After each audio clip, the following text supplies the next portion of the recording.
오늘 우리에게 주신 하나님의 말씀은 사도행전 18장 1절에서 3절입니다. 신약성경 사도행전 18장 1절에서 3절 말씀 219페이지 우리 함께 같이 읽겠습니다. 시작. 그 후에 바울이 아덴을 떠나 고린도에 이르러 아골라라 하는 본도에서 난 유대인 한 사람을 만나니 클라우디오가 모든 유대인을 명하여 로마에서 떠나라 한 고로 그가 그 아내 브리스길라와 함께 이달리아로부터 새로 온지라. 바울이 그들에게 가매 생업이 같음으로 함께 살며 일을 하니 그 생업은 천막을 만드는 것이더라. 아멘. 이 새벽에 예배하신 하나님의 은혜가 우리 손들음들께 함께 하시기를 예수님 이름으로 축복합니다. 아멘. 바울 사도는 선교 사역할 때 결코 외롭지 않았습니다. 그때그때마다 하나님의 도움의 손길이 있었고 그때그때마다 하나님의 채워주신 은혜가 있었기 때문입니다.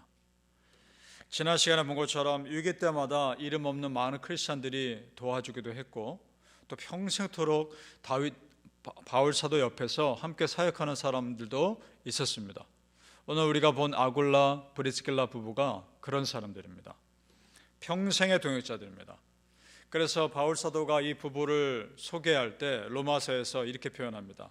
로마서 16장 3절에서 4절입니다. 나의 동역자들인 브리스가와 아굴라에게 문안하라.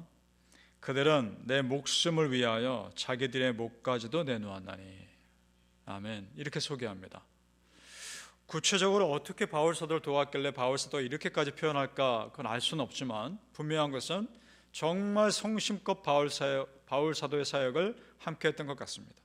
그래서 이렇게 표현하고 있습니다. 우리 성도님들에게 그런 믿음의 동역자 있습니까? 그렇다면 참 그 사람은 행복한 사람입니다. 마음을 터놓고 기도하고 그렇게 함께 세워갈 수 있는 믿음의 동역자들이 있다는 것은 행복한 겁니다. 바울과 이 부부의 만남, 그래서 서로에게 축복입니다.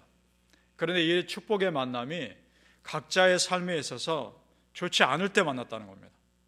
평안할 때 만난 것이 아니었습니다. 각자가 일이 잘 안 풀리고 그런 상황 가운데 이런 만남을 하나님께서 허락해 주셨다는 겁니다. 바울의 입장에서는 이전에 선교했던 데가 아테네입니다. 아테네에서 바울 사도의 사역은 그렇게 열매가 많지 않았습니다. 그 사람들이 반응도 좋지 않았습니다. 그래서 그것을 떠나온 겁니다. 그곳에 온 것이 지금 고린도입니다.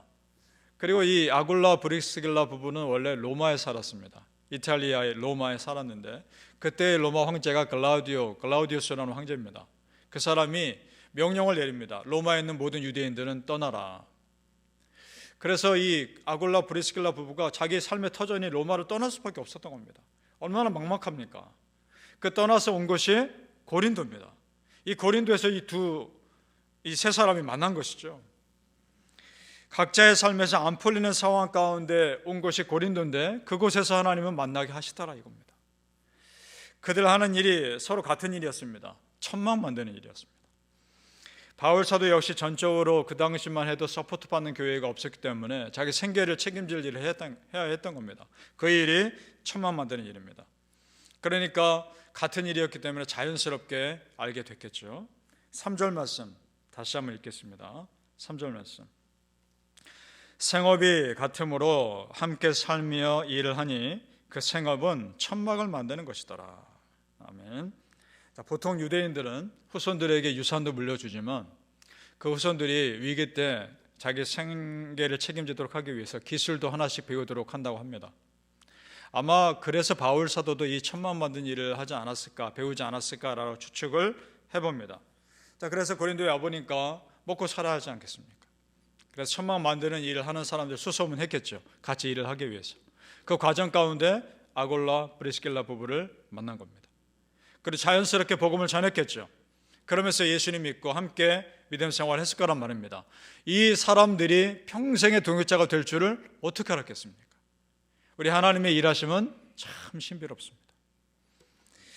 나의 일이 잘 안 되고 막히는 상황 같은데 하나님은 그 상황에서 새로운 일을 하시다는 겁니다. 여러분 믿으십니까? 내 생각과 하나님의 생각은 참 다릅니다. 그렇다면 이 바울과 이 부부의 만남이 하나님께서 예비하신 특별한 만남이라는 것을 어떻게 할 수 있는가? 바울이 이 부부를 만나고 나서 또 복음을 전하고 나서 함께 일꾼이 된 뒤에 얼마 안 있어서 바울 사도는 다시 복음 사역에만 전념할 수 있는 환경을 하나님 또한 열어주십니다. 5절을 보시죠. 같이 읽겠습니다. 5절 말씀 시작. 실라와 디모데가 마게도냐로부터 내려오매 바울이 하나님의 말씀에 붙잡혀 유대인들에게 예수는 그리스도라 밝히 증언하니. 아멘. 말씀에 붙잡혀 말씀에 전적으로 사역할 수 있는 환경이 열린 겁니다. 어떻게 된 것이냐 하니 마게도냐에서 온 실라와 디모데를 통해서 마게도냐 교회 성도들이 바울에게 재정적으로 서포트를 한 겁니다. 사역에만 전념할 수 있게 된 겁니다. 그래서 고린도후서 11장 9절에 보면 바울이 이런 고백을 합니다. 마게도냐에서 온 형제들이 실라와 디모데입니다.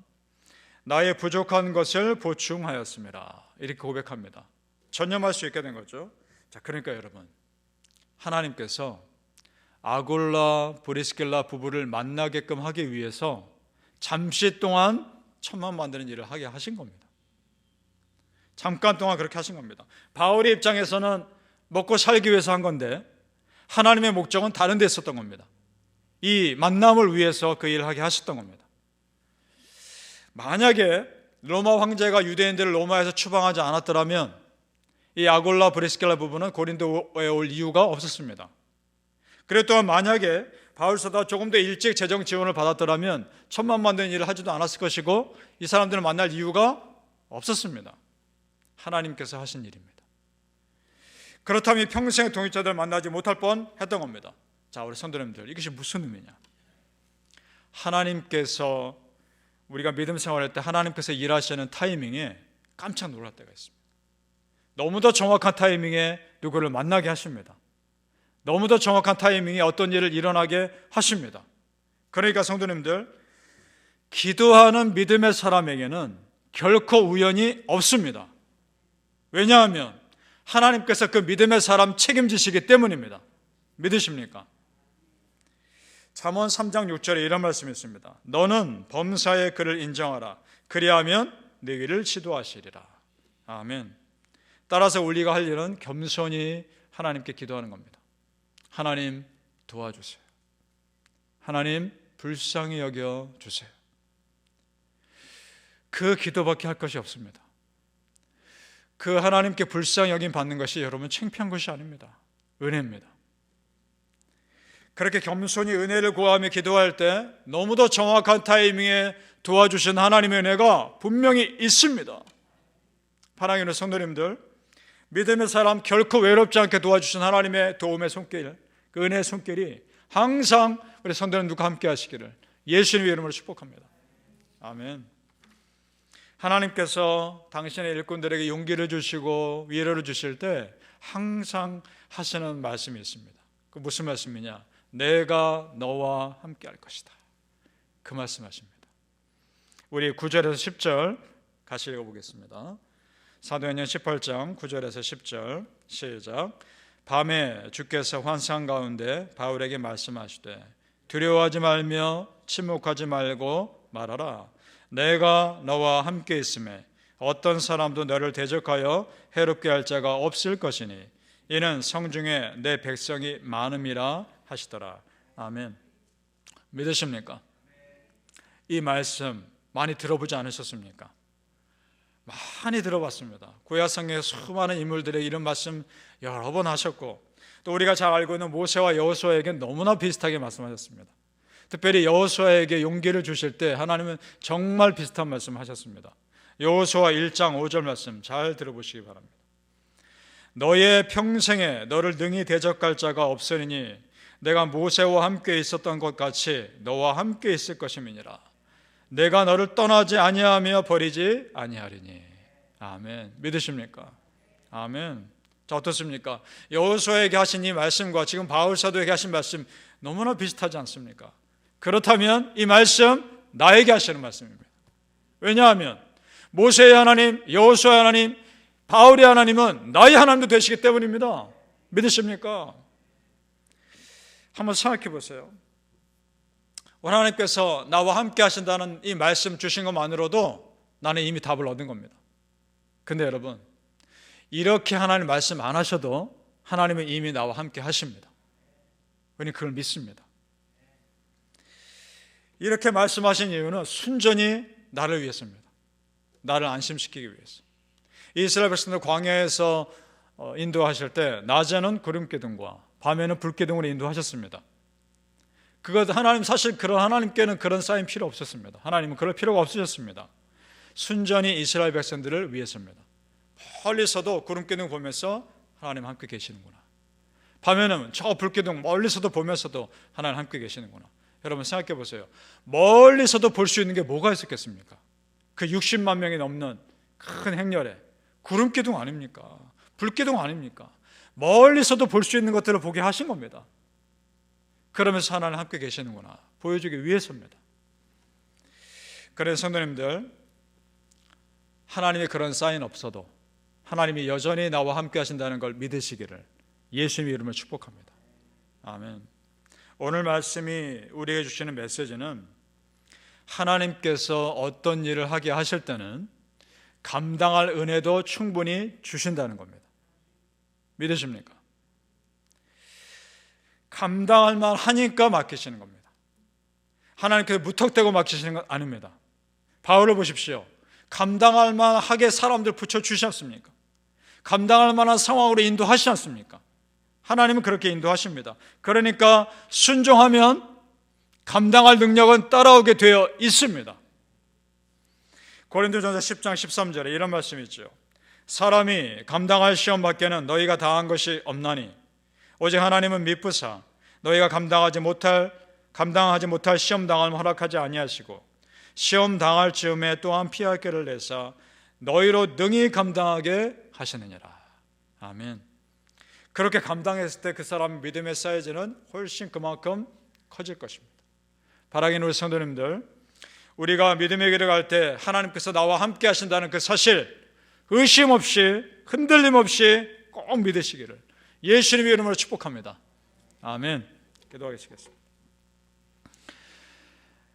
순종하면 감당할 은혜가 따라옴을 믿습니다.